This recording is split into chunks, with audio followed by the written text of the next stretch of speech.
Hello, everyone, and welcome to the Second to None podcast, the podcast on the Bleav Podcast Network and 365 Sports YouTube channel that covers everything SEC football related.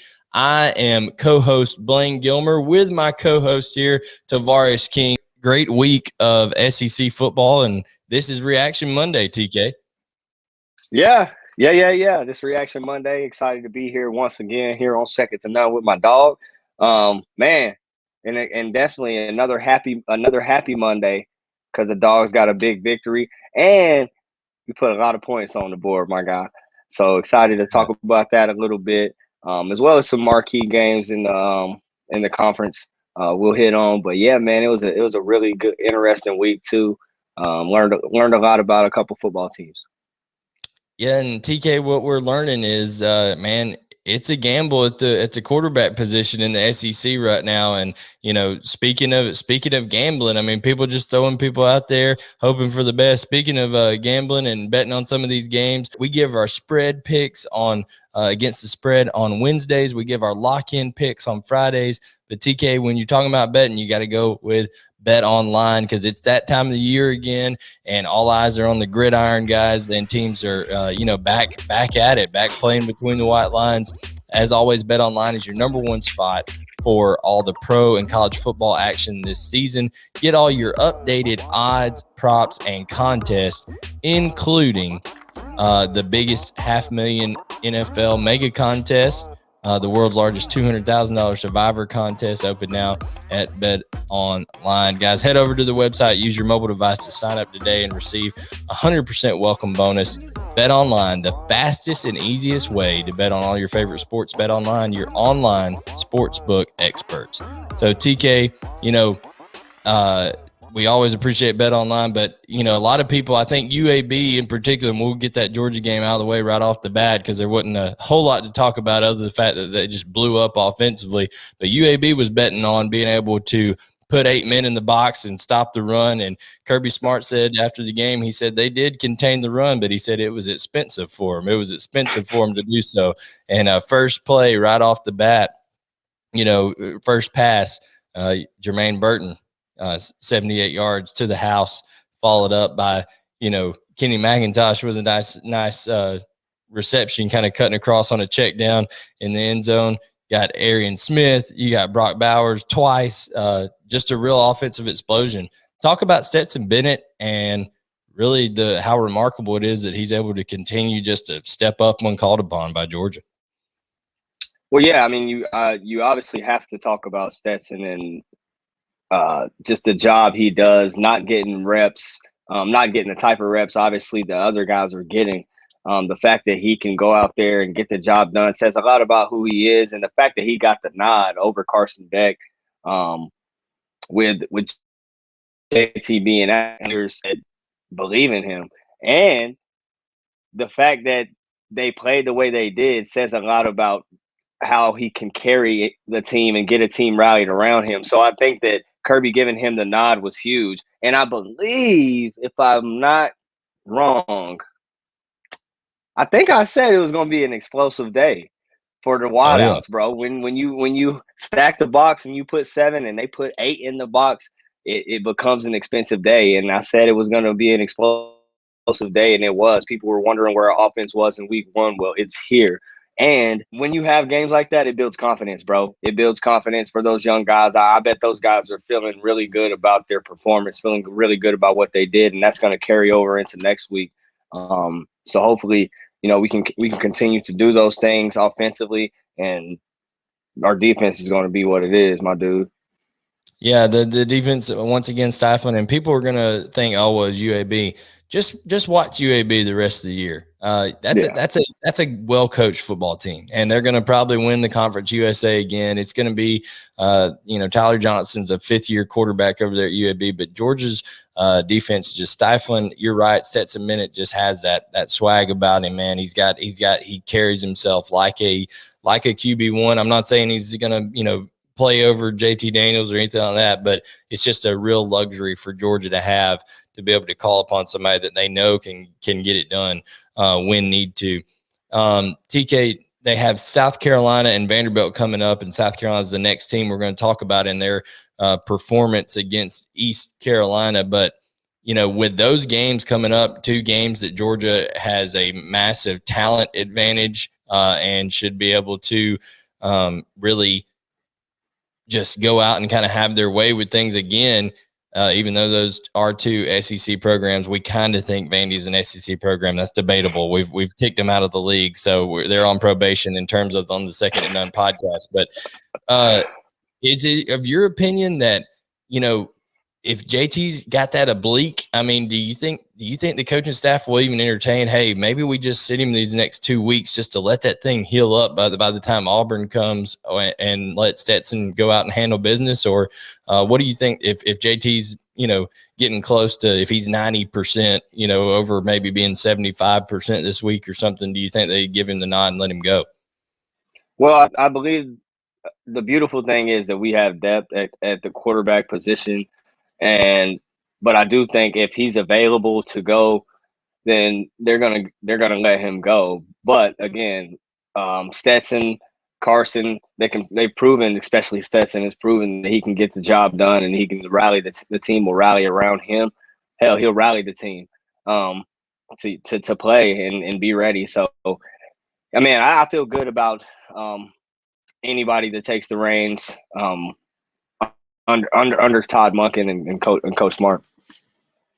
And like I said, the next team that we're going to talk about in our Reaction Monday here on the Second and None podcast, part of the Bleav Podcast Network, is South Carolina. They defeated, and we said they would defeat East Carolina going in.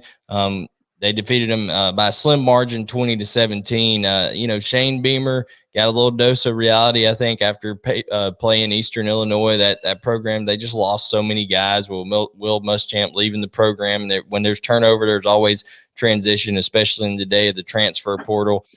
So much so that with Luke Doty still out for injury, who knows if they'll bring him back. I wouldn't bring him back. If the dude's coming back from injury, I wouldn't bring him back against that Georgia defensive front. But Zeb Nolan, what kind of a great story, though, that could be for Zeb Nolan. He's 2-0 and 2 starts for South Carolina after thinking his career was over. And now he's coming back to his home state where he's probably, less than 30 minutes away from where he played high school ball. So Zeb Nolan, again, 13 of 24, 214, a touchdown, an interception to lead South Carolina over ECU.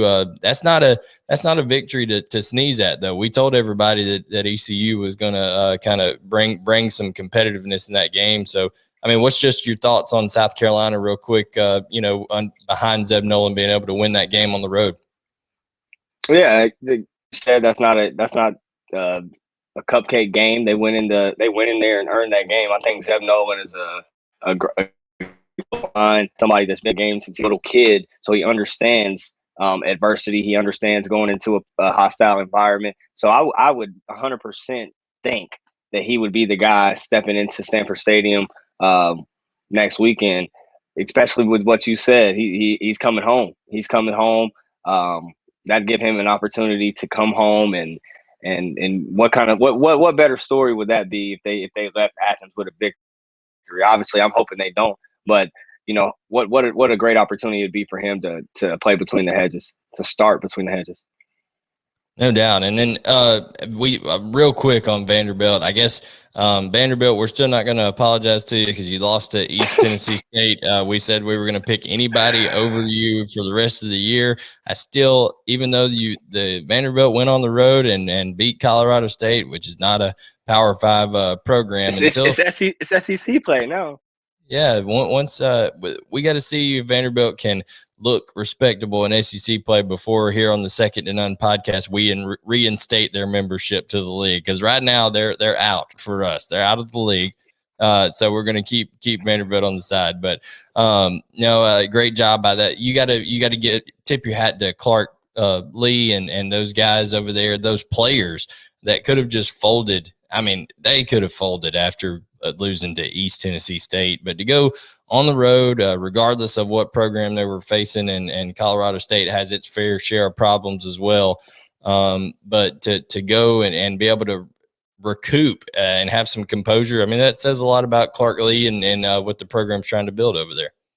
Yeah, 100%. All jokes aside, it does say a lot when you have an embarrassing loss like you had week one. It says a lot about the coaching staff getting those guys back in line. I know they were down on themselves, doubting themselves. It says a lot about them. It says a lot about the players. So honestly, hats off to them for going up there and getting that W. We ain't gonna throw a party just yet, but we'll hit them with a golf clap. No doubt. They golf clap for Vandy seems apropos. I mean, that's kind of like the golf crowd over there up in Vandy. Doctors and golfers up there at Vandy. Anyways, TK. Now we're going to talk. Really, I think before we'll get to Tennessee and Pitt, we'll get to Kentucky and Missouri, we'll get to A&M and Colorado. But the game of the week that I thought was there was, we said it, Texas and Arkansas, and I have to tip my cap to you. You said that Pig Sooie was going to hold court at home and win. I said that Sark was going to get the best of Barry Odom, and boy, was I wrong. Barry Odom was on his game, holding Texas scoreless in the first half of play, and they go on to lay a just country beat down on Texas, 40-21. So, TK, you watched that game intently. Tell everybody kind of what you saw out of the Arkansas Razorbacks. Well, I mean, you kind of hit on it. That defense came ready to. We talked about it. We talked about Jalen Catalon. We talked about Bumper Pool. Bumper Pool was out in that first half, but when he came back into the game, bro, again, his energy. That energy was there the whole time, and I think we talked about it. Can they sustain? Having a guy like him on the sideline for 2 quarters, and dude, they were locked in, loaded, ready to go from the get go. You said it, held them scoreless, no tuggies in the first half, and dude, that second half when Bumper Pool was out there, they looked even more locked in. So it was awesome to see. KJ Jefferson looked good. He looked dialed in. His intermediate accuracy was there. He was poised. He was ready to roll. He led the team the whole entire time, dude. It was cool to see. It was awesome for him to. I'm sure those fans loved it. Yeah, I mean, the stadium DWR was rocking out there, got that momentum early, and that's something that they needed. You talked about where's the energy going to come from in our preview with Bumper Pool being out that first half. Well, the DWR crowd kind of supplied that energy, and guys like Jalen Catalon and people out there just kind of picking up the slack. A lot of designed runs for KJ Jefferson. I mean, his legs are a weapon. He's a big guy. He can run. He's strong. He's able to elude people. And, I just want to point out that when Barry Odom and that defense there at Arkansas can hold a Steve Sark, I don't care if Steve Sarkisian is coaching a bunch of kids he pulled off the street. If you're able to hold a Steve Sarkisian designed offense to 256 total yards, TK, that's saying something, because if there's one thing that Steve Sarkisian can do, he can scheme open 300 yards in his sleep. Being able to do Absolutely. That, and that's a dominant performance. Absolutely, that's the most impressive thing, is that those guys were locked in from the get go. Because to your point, Sark is probably one of the greatest offensive minds in our league right now. So to be able to hold them, not in the league yet. They getting invited in the league. Well, they're getting close. They're taking Vandy's place. Yeah, we're going to trade them for Vandy. No, for real, Sark is an amazing football mind. So for them to, kind of shut him and them down was very, very impressive. And not just that, Bijan Robinson, they held him to 73 total yards. 73 total yards. And we're not talking about a cat that's just a slappy. We're talking about, I think, probably one of the top 2 or 3 backs in the nation. One, 2, or 3, and it's debatable. Yeah, I mean, Bijan Robinson is a just tremendous running back, both versatile. He's able to tote the rock and, of course, catch it out of the backfield too, which he did in week 1. So Arkansas fans have to be extremely excited about the result. And that game looming, now, in my opinion, going through, we talk about Georgia's road, to Atlanta.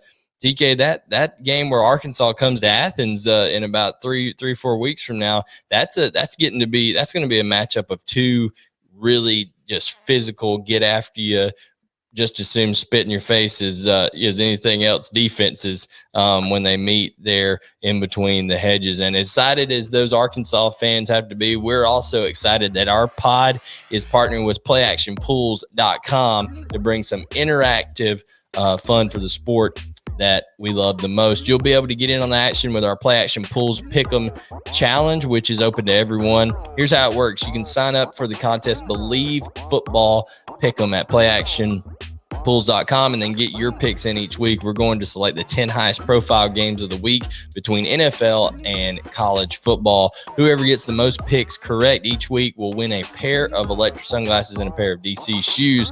Again, go to PlayActionPools.com and sign up for the contest Bleav. That's BLEAV Football Pick'em. And if you plan on hosting your own football contest, go to PlayActionPools.com. They've got Survivor pools, Pick'em, as well as cool sports book style concept called Build Your Bankroll. PlayActionPools.com, your new home for all your office sports pools. TK, we need to get in on that action. They got one for the Bleav host. We need to get on that action as good as our picks were in week 2, man. I mean, tell you, people got to listen. We got the picks for them, Yeah, we pretty nice with it, so we might as well start. We might as well get in on that for real. The Bleav host. That's it. That's no doubt. So moving on from a great game in Texas and Arkansas, another game that had a lot of excitement in it as well was that Tennessee and Pitt game. Both you and I thought that Pitt would be able to go into Knoxville and take care of things for 2 reasons. We thought the defense for Pitt would prove to be the difference in the end, and we thought the culture of Pat Narduzzi being a veteran coach there, 7 years at Pitt versus the early on experience of Josh Heupel in Knoxville, really trying to get the rudder going in the right direction. It kind of came to fruition on Saturday, did it not?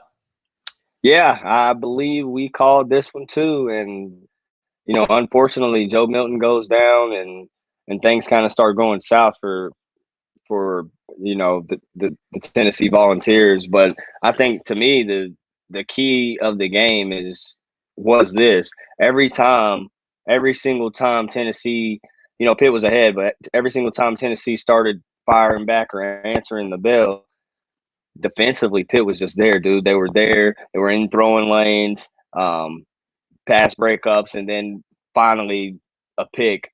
So a crushing pick. So I mean, it was one of those games where Tennessee just couldn't quite get over the hump. But I think, again, the key to the game, it's talked about it. Their coach is hard nosed, locked in, and they looked like they came to Knoxville to leave with a W, and they did just that.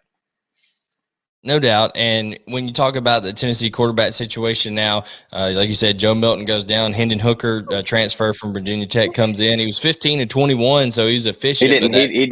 He didn't look bad at all. I'm just telling you, when they were knocking on the door every time, bro, something would happen. So it was just unfortunate for him. Yeah, being able to finish those drives. I Bleav when you were there at Georgia under Coach Rick, finish was the mantra. Finish the drill. Finish the drill. Get it done. And Tennessee still looking to do that, gain that consistency in that program. But, honestly, a lot closer game than I thought it would be. I thought Pitt would kind of go in and have their way with them. But ultimately, that defense, the leadership of Pat Narduzzi, and then Kenny Pickett. I think people don't realize that Kenny Pickett could quietly play himself into being a top draft pick in the NFL. I'm talking top 1, 2, 3 round type guy, because teams in the NFL are always looking, right? They're always looking for that next guy at quarterback, and you've seen plenty get drafted that aren't as skilled and talented as a Kenny Pickett. He's built a relationship with Peyton Manning, they said during the broadcast, and things like that. So when you're seeking wise counsel like that, TK, it says a lot about you as a person and things like that. So Kenny Pickett, and Pitt go into Tennessee and get a victory there. I think Tennessee is going to have to be able to, they ran the ball okay, but we said that if when you talk about Joe Milton and Hendon Hooker, that's really who had all their runs. Hendon Hooker, 49 yards, Joe Milton, 54 yards. Jabari Small, only 18 yards on the ground. Small had 117 yards, I think, last game, only 18 this game. So we said if Tennessee wasn't going to be able to run the football, we don't think their passing attack is there yet, and it wasn't. So Tennessee has to improve the passing game. Speaking of that, passing game issues, Texas A&M goes to Colorado. TK, this is not even a game that we put in our preview section on Friday because we thought that, number 5 team in the country going to lowly Colorado Buffaloes who haven't been relevant in a while. We thought it would they would just go in there and boat race them. And cakewalk.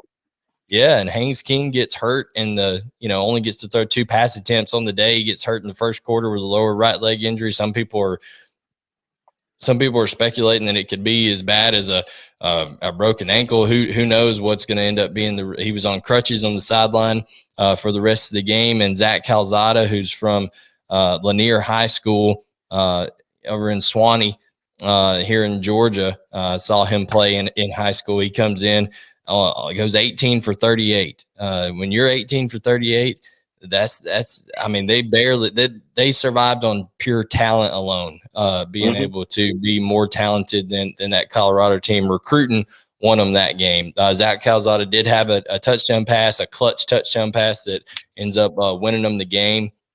But TK, this is not, when you have Isaiah Spiller and when you have Arian Smith and you have Jalen Weidemeyer, all these weapons that we've talked about, and there's this inefficiency in Jimbo Fisher's offense, that's got to be a big concern for Texas A&M at this point. Well, it's huge. I think we talked about it early on as well. The recruiting has to start showing, and I think one thing that we can pride ourselves on at Georgia is the recruiting and the depth. If you look, guys are going to get hurt. We've got Anthony Richardson's hurt. We've got Joe Milton's hurt, and then what's after that? So you got to start recruiting for depth, I think, and your recruits have to start. The talent has to start showing. But obviously that was a big blow. Haynes King going down, Calzada stepping in, getting it done. But 18 for 31 isn't going to get it done in our league. Like you said, they won this game because they were physically more talented and physically more gifted than those kids at Colorado. And that gap, that talent level gap, even though A&M has, built a nice roster, having top 10 recruiting classes for, 3-4 years in a row here under Jimbo Fisher, that talent gap isn't going to be producing. Yeah, but that talent gap's not going to be as big when they start facing SEC teams, because other SEC teams are recruiting similar as well. So they have to have better execution and can't survive on the talent alone. A lot of uncharacteristic things. Texas A&M 8 for 20 on third downs, seven penalties on the day, lost a fumble. So a lot of things that Texas A&M has to get ironed out before they can even think of competing with Alabama. And who knows, a lot of when you facing Alabama, a mobile quarterback has kind of been the Saban's Achilles heel over the years, right? And Haynes King was definitely the more mobile of the two between him and Zach Calzada. So who knows how long Haynes King will be out. But Texas A&M, they survive in advance. So, hey, 2-0 is 2-0, and they get to go back and go to the drawing board next week. TK, we talked about Kentucky, and both Kentucky is a team that both you and I really believe in. I think each of us are on the same boat, thinking that they will at this point be the challenger to Georgia in the SEC East. They're the most complete team that we see. But the spread was 5.5. They win by 7. You and I thought they should get a couple more points on that. We thought it might even be a double-digit game. But when you have Kentucky, once again, being able to put up over 500 yards of offense for 2 weeks in a row now, the trajectory of this Kentucky program is just, totally different than what it was a year ago. Well, yeah, I agree. And doing it against an opponent that's in our league is impressive. Super, super impressive. We just talked about it. It's hard to do. It's hard to do it's hard to do that in our league, and the recruiting is, at the same level for the most part. So for those guys that go out, Will Levis. He was only for 179 this game. They did it through the ground here. Is what ended up. Chris Rodriguez, 27 carries for 206 yards, 7.6 yards a carry, 3 tutties on the day for Chris Rodriguez, and finished it off.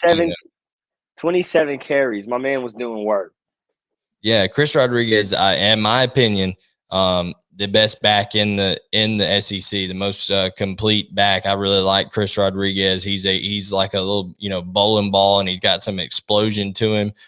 Chris Rodriguez is a guy that is, just explosive, electric for Kentucky. So, and I think what you have to like if you're Mark Stoops in Kentucky, TK, is the first game they go out against UL Monroe and they show that explosivity through the air. They're able to, Will Levis is able to, take that away. Of course, I'm sure Missouri saw that film and did some different things defensively to try to take away Josh Ali and Wan'Dale Robinson, all that kind of stuff. And then lo and behold, when they change up the defense, Mark Stoops ain't too proud to keep handing that rock off to Chris Rodriguez. So what does that say about that offense there at Kentucky and they're, having different ways to win? Mm-hmm. Exactly. That's exactly what it says. It says that we can do this. We can beat you in more than one way. We can. How do you want it? I'm surgical with it, as Denzel says. How you want it? Man, they can do it in multiple ways, bro. They can turn around and hand it to that guy, or we can get it to Wan'Dale Robinson or Josh Ali out wide and kill you that way. I think that them having weapons again makes them the contender for the Dogs thus far going into week 2. I'm gonna do that. You know what? I'm gonna do that every week too. I'm gonna pick who's gonna be the contender in the East for the Dogs. No doubt. Still them. And yeah, it's still them. Kentucky right now is that preeminent. That Kentucky is that preeminent team that is looking very impressive with Will Levis there. One of the few teams right now that seems to have everything settled at quarterback. Honestly, you got like you mentioned, Anthony Richardson at Florida. They beat up on South Florida, but Anthony Richardson pulls a hamstring in that game. Florida takes out South Florida 42-20 on the road, but TK, I don't know, with Florida heading into, or they're going to host Alabama next week. But even with Alabama coming to the Swamp, I just don't see enough with Emory Jones throwing 2 picks in this game. Once again, turning the ball over, not looking efficient. I don't see enough out of Florida right now to make me think that Bryce Young is about to go in there and just drop a 50 piece on them. Well, yeah, I mean, you got to be worried defensively, obviously, with Florida struggling defensively, I think. But from an offensive perspective, I don't know. It looked like to me Anthony Richardson was the better of the two. I don't know how serious that hammy injury is, but man, when he takes off, it's a different kind of takeoff. He's running to get to get somewhere, and man, I think without him, it's gonna be a little bit rough. Emory Jones through 2 weeks is having a rough go. I think it's 4 picks through 2 weeks, so I mean he's having a rough go right now. So I don't know if UF's going to get it done against Bama next week, bro.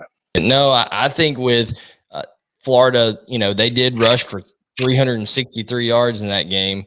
So they ended up having 600 something yards of offense in a game, but let's call it what it is. Okay.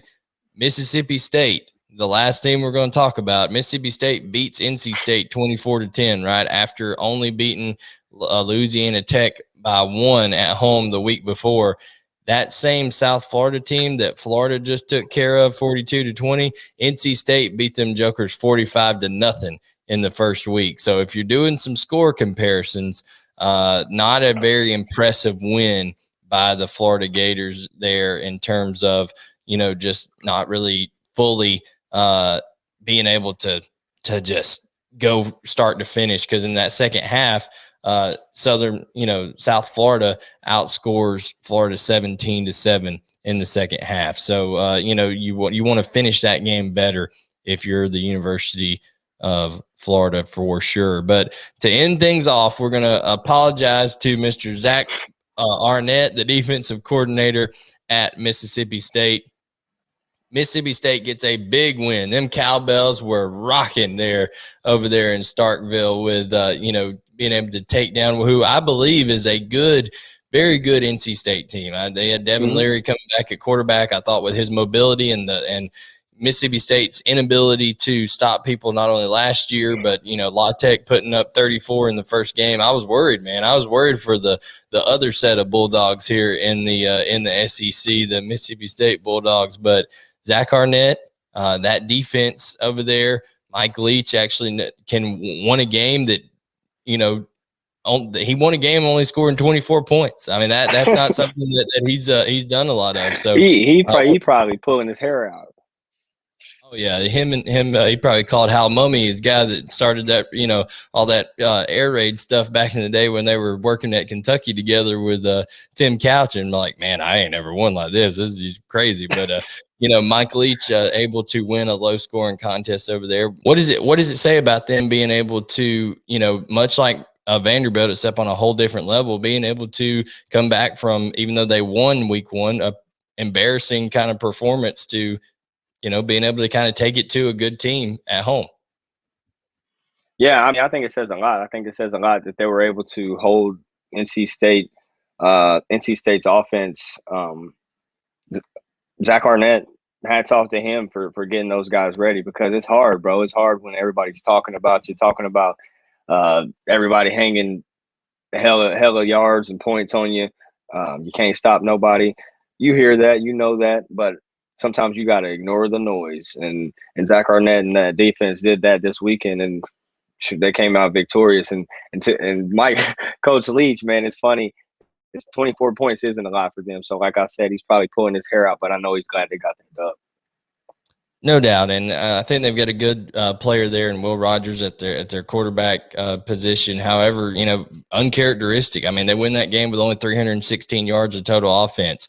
In that game, you're talking about NC State. Has more total yards than Mississippi State. They had more passing yards. They had more rushing yards. In fact, NC State only rushed for 32 yards on the day, but Mississippi State only rushed for 22. So, they're slinging that rock. They ain't trying to run it over there with Leach for sure.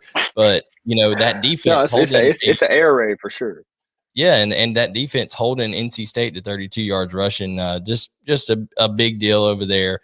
They did win the time of possession battle. So Davis Wade Stadium in there in Starkville, that home atmosphere, getting it done for the Mississippi State Bulldogs once again. But guys, that's our kind of our reaction Monday in terms of going through the games and everything. TK, Alabama, plays a cupcake in Mercer. There was a lot of other, cupcake games. But now next week, SEC schedule hits. So after week 2, are there any teams that you just feel differently about than maybe you did in after week 1? Anybody that has kind of lost their stock has gone down, or maybe their stock has gone up after man, this week? Let me check my list here, man. Kentucky's still balling. Whose stock went up? Arkansas. Arkansas stock went up, bro. They were impressive, bro.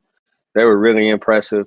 If they can continue to do that, man, they might just make some noise, and that game in Athens might just be a really fun night. No doubt, and I think Arkansas, honestly, after seeing the Haynes King injury and seeing how A&M played on the road, I don't think you'd be hard pressed to say that Arkansas and Ole Miss are really the two teams that scare Alabama the most right now. In terms of the West out there, I know Alabama's not scared of anybody, but in terms of the West, those two teams are the teams with mobile quarterbacks and defenses that seem to be highly improved from year 1 to year 2 under their head coaches that, can at least maybe compete and have a ball game, because LSU and Texas A&M don't look like those guys right now. Can we even say that out loud? Alabama scared of Mississippi State and Arkansas. I don't know if I said Ole Miss. I said Ole Miss. Ole Miss. Okay. Ole Miss, and still, can we say that out loud though? Hey, they took him to the brink last year. Took him to the brink last year. We might want to whisper that one. Yeah, I like I said, it's I don't know if anybody's going to come close in the West, but now it looks to me like, you know, how we're saying Kentucky's the biggest threat to Georgia in the East. I think Arkansas and Ole Miss may be the biggest threat to Alabama in the West, just because of how they're playing. Okay, that's fair. Fair.